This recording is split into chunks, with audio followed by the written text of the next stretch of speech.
Hello everybody. Welcome to Talking with Xander. I am your host, Xander Hahn. How are we doing today? I'm sorry, I didn't quite catch that. What was that? Fantastic. That sounds more like it. Today we have a lot on the agenda, for we are going to be talking about Albert Camus, who he is, what his ideas are, and how he relates to me. It's going to be a lot of fun on the show here tonight, so please stay tuned. We might have some commercial breaks and some other things scattered but without further ado, please enjoy the show. First up, we are going to be talking about the life of Albert Camus. He was born on November 7th in 1913 in Mondavi, French Algeria. He was born into a family who struggled financially, and his father's death during combat in World War I did not help that by any means. He did well in school and was admitted to the University of Algiers, where he studied philosophy. And during this time here, he did play some soccer, but had to stop because of some tuberculosis he received in 1930. During his student years, he joined the Communist Party and then the Algerian People Party. Whoa! And then he opposed French colonization and became associated with the French anarchist movement. When World War II started, he joined the French resistance in order to help free Paris from Nazi occupation. And when he was there, he started to publish political commentaries and became a journalist reporting on things such as the use of the atomic bomb in Hiroshima. The biggest philosophical contribution of Camus is absurdism. He is typically known for existentialism, but he tended to reject the label. And then at that point, he started to write some novels, some of his most famous being The Myth of Sisyphus, The Stranger, and The Plague. He started to get involved in theater, writing plays like Caligula, The Just Assassins, The Misunderstanding, The State of Siege, and The Possessed. And this is a fun way that he kind of relates to me, because I also wrote some plays known as Ham and narrated. Then Albert Camus received a Nobel Prize for Literature in 1957, and then died in a car accident on January 4th of 1960. That concludes our life segment for Albert Camus versus Xander. Next, we will interrupt our regularly scheduled program for a commercial break here, but I hope to see you return afterwards. Hello everybody, my name is Xander Hahn. You might know me from the Talking with Xander show. And today, we are going to be unboxing the Personal Philosophical Box, so it'll be a lot of fun.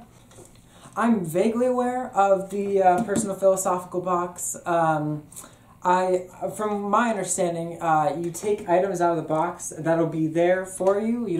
No one places anything in advance, it just kind of magically appears. And then those things represent your philosophical ideas, so I'm excited. Alrighty, so we're going to open the first one. Oh, awesome. Okay, cool. So, this is a picture from Monster in the Closet, the very first play I was in. There I am, little Xander. And yeah, this is showing how I am an existentialist. I believe that every person needs to discover themselves and choose who they should be without any input from anybody else. And I feel like theater has done that a lot for me, not as an input or a source, but I used to be really shy, as some of you probably know. And I still am pretty shy, but I started doing theater.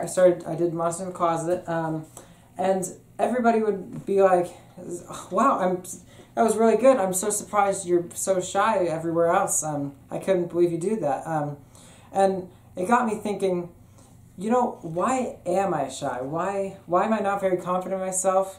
How about I just be not shy? So I decided from that point on that I was just going to be more open, and it took a little while to get adjusted. And you know, like I said, I'm still naturally shy, but I definitely believe that it has helped me in a major way, and I don't think I was fated to be not shy or shy. It was all my responsibility, and it's not something that you can just change, but it is something that I just changed, and I am all the better for it. Yeah. This is Flash by Jeff Johns, Volume 6. Don't know if you can see that. And this will represent how I am a deontologist and a feminine moralist. feminine moralist. And one thing you might not know about me is I read a lot of comics.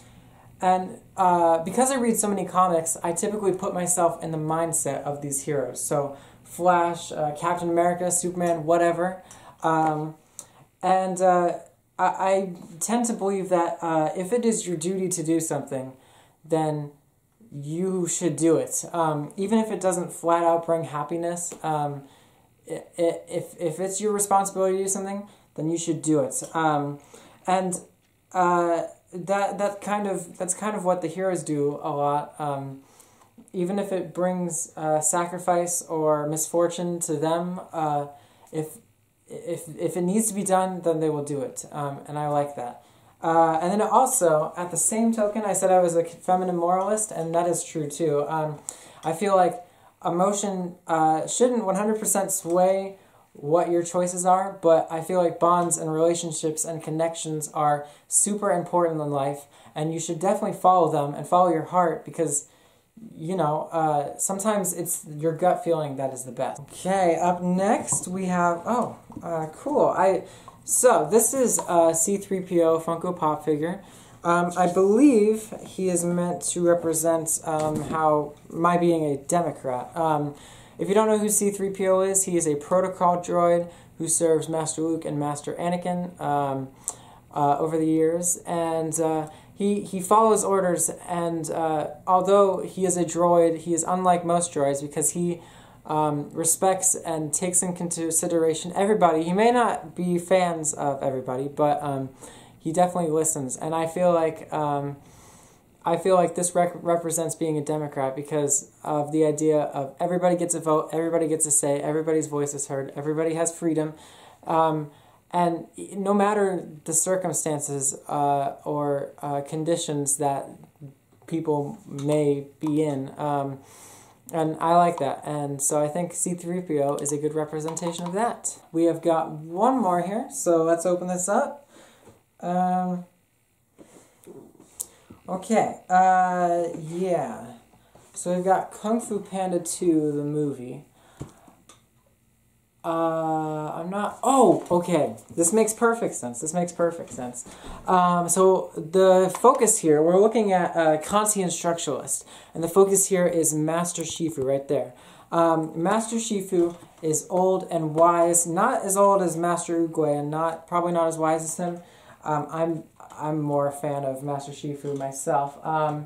But yeah, so what I believe is that a lot of knowledge comes from experience, and Master Shifu is definitely one with a lot of experience. There are other ways to achieve knowledge, or receive knowledge, I guess, other than experience. But also, it's just kind of piecing together your mind and like assembling the pieces and figuring out what you are and what you believe. And I think Master Shifu is a good representation of that. That was the longest commercial I've ever had to endure in my entire life. Don't ever do that to me again. Oh, we're rolling. Okay. Hopefully you guys enjoyed that commercial. Just remember that you can get your personal philosophy box for only $3,000 at your nearest pharmacy. Now that you know a lot about me and a lot about Albert Camus, we're going to be talking about what we have in common in our philosophies. So, yeah. Probably Albert Camus' biggest contribution is absurdism. Absurdism is the idea that humans live in a purposeless and chaotic world. And I don't necessarily agree with that. I feel like if there is a universe and if we do exist, there must be a reason, because we wouldn't just exist for no reason.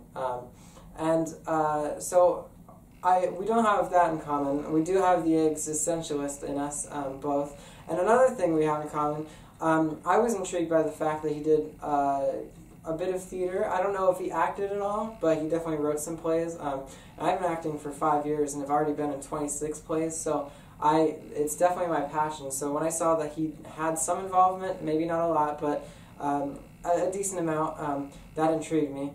And also, I think he looks a lot like Blake from The Dark Knight Rises. I don't know if you see that similarity as well.